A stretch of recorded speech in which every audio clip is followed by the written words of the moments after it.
flow to this to make the iteration a lot more productive in Vienna, as well as really work on not just refining the product, but refining the methodology, which for many people is the output they want to see at the end of this whole experience. You know, how did we figure out a way to do this crowdsourcing social BPM project, and what did we work out as being the best methodology for doing so? So on that area, we are still thinking of having essentially teams in the area of use case, rules, collaboration, implementation, methodology. What we want to do, and Brooks' contribution is really defining defining a little bit of structure in terms of what's flowing in, what's flowing out, and really helping these teams collaborate between each other a little bit better based on these interfaces. So let's see here. For example, in terms of deliverables and objectives, use case process the use case team would provide process scope, roles, and process goals. Rules team would do decision tables, suggestions for automated decisions. Collaboration team, essentially, this is the process modeling team. There's an implementation team that would do their best to create degrees of implementation of the process, and then methodology team would be really the one that continues to refine and capture the learnings of this particular activity. So we need to define some more leads to here. Another thing we are thinking of doing, and this was suggested by Casper, which I think is actually a really interesting idea, is actually running this in 20-minute increments. So unlike Phoenix, we have something to build on now, and so what we're thinking of doing is having everything run in 20-minute cycles. So the first 20 minutes, each team would basically look at what was provided by Phoenix and see what they can make of it and what they can do with it, and then at the end, essentially come up with a refinement and a plan. And then we'll have a quick meeting of all the other team captains, and then decide what's going to be done for the next 20 minutes. And after that, every 20 minutes, each team will basically work on a refinement of maybe 1 point or 2 pieces of their particular problem they're working on, and then someone on their team has it documented in the wiki along the way, and then we do the handoff again.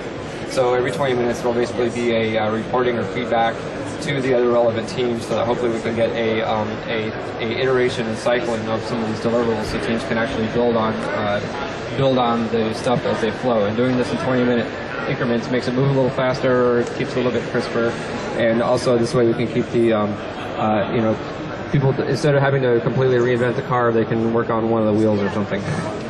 What is the time of 20 minutes to work, and how much time do you have in between iterations? 10 minutes, 5 minutes? Good question, Casper. What do you think? Well, I think at the end you should be able to do a handover, so the documentation should already be done. That should be there at the end. And then maybe have 5 or 10 minutes. I don't know. When you say 5 minutes, then you can have 4 iterations, something like that. Yeah, but you also have, you have to give it to someone else, and you have to have handover from someone. Because you have, depending on where you are, you have, for example, if you're in the rules, you have the use case, and you have the collaboration. So it's, you have to have can two. be different people from the team. Yeah, so it could be one person. Okay. I was going to say, yeah, the other thing too is, I mean, this isn't just... The other thing you can do is you can also have more different people in one team. And say the subject moves towards the next team. So the subject you're working on moves to the next team. Then you only have to hand over the subject, and that will be refined by another team with other thoughts, other ideas. So that could also be a way of handing it over. The other thing too is some of these, for example, use case and rules and UI flow in multiple directions. So I mean, it's not just a simple matter of use case goes to rules of collaboration.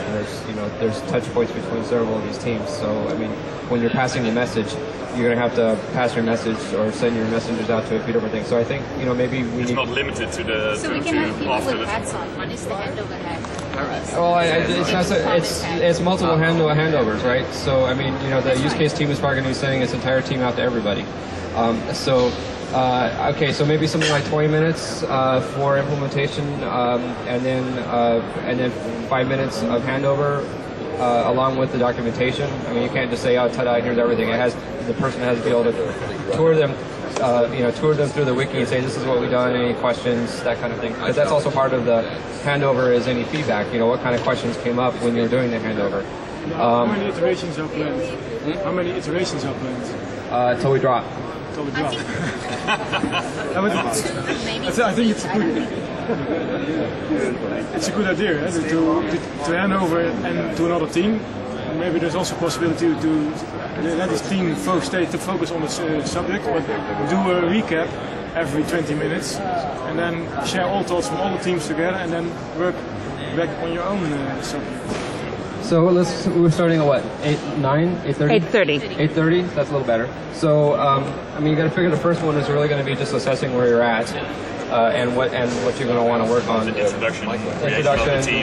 That's actually going to take, I would assume, at least 15 minutes. That modest guess to try to get that set up, because there'll be people coming in that haven't had your indoctrination into this. Are we going to be doing a similar startup to the whole night like we did in Phoenix, where we? I'm going to see if I can convince Greg to bypass that, at least short-tail it, because understand that Greg Schmehill will be doing a general intro to all of the groups, and then we'll split up into our particular rooms for Process Design Slam, Insight, which is the new Bob J group that's starting here, and also, of course, the Hacker Night.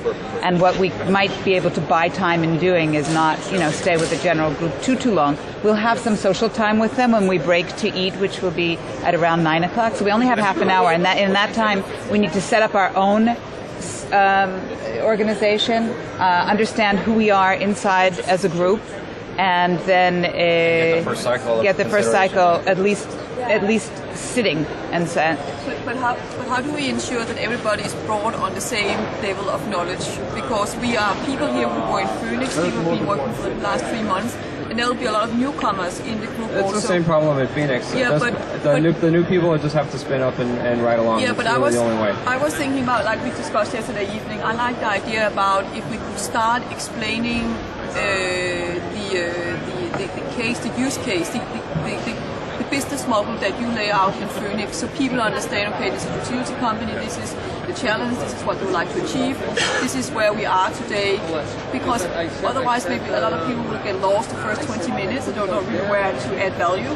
So if we somehow make sure that everybody has the same kind of knowledge, I think that will speed up the whole evening going forward. And I think Casper had a point earlier, too, that maybe we're going to punch some holes in the use case that we already have. We don't want to get too distracted by too many granular details. But that could be the first iteration. You take the Phoenix case and use that as the as-is process, and then start developing from there. And I also wanted to mention, and maybe this is important to understand now, that there will be domain experts at the evening that aren't here now. So, for example, I hope we've roped in Tom Raftery. I'm now putting this on video, so I hope he shows up, who is a domain expert. And he's not going to jump into the tools. He's actually going to be focusing on the demand response. There should be other people that are present, our business rules engine person, but again, not from a tools perspective, but from a business rules conceptually business rules perspective as a resource. Do we want to just quickly iterate which groups we will have physically? Yeah, we definitely want to do that. But to Anne's point, yes, there should be a little bit of background. We can probably do that in about 2 minutes. The rest of it is diving into the as-is process, which will be done as the first iteration, essentially. But also because I thought we were built on what we did in Phoenix. We are. So therefore, people need to understand what we created in Phoenix and what the expectation is for the evening and the deliverables at the end of the evening. So I think 2 minutes is optimistic. Okay. This is one of those things where learn by doing. I think it's going to have to be part of it, though, because simply if we start going into the richness of all that was developed in Phoenix for everyone to have exactly a level versus the specialization they can get in the particular team they're working with, we could lose another 30 minutes. I would agree. I would think that actually as a summary, we're going to send them to the wiki and say, read the wiki. You can catch up that way. But I still think I don't want us to mention everything we did in Phoenix, but I think the business model that you created, Greg, is where people suddenly realize, okay, this is what this is about. Yeah, we can cover that in 2 minutes. That will be fine. Sense. Yeah. And then exactly what is the deliverable end of the evening, so people understand that, because the newcomers will be very quick. What is going on here? What do they expect of me? Yeah. So we should start with Greg as a start point, an introduction. Yeah, and each of the team leads for like the use case could say what. Yes, and actually we did that in Phoenix, and I think that was very helpful. I don't know if you agreed to that as well. So each person now, as we go around and determine what roles you'll have, you will also then have an opportunity to introduce the groups, although the groups, of course, and the topics will change. But those of you who take upon yourself a leadership role, please, you will have a speed introduction, or does that not make sense now in this context? Definitely. I mean, people still need to kind of know what's being done by each team, and so, again... So ideally, the team leads could update the wiki, say what is inputs, what is outputs. Yeah, exactly, and share that so everybody can see that. Yes. So we can go back if they... Exactly, so the people who didn't hear it can go to the wiki and see it. Yeah. I think it's also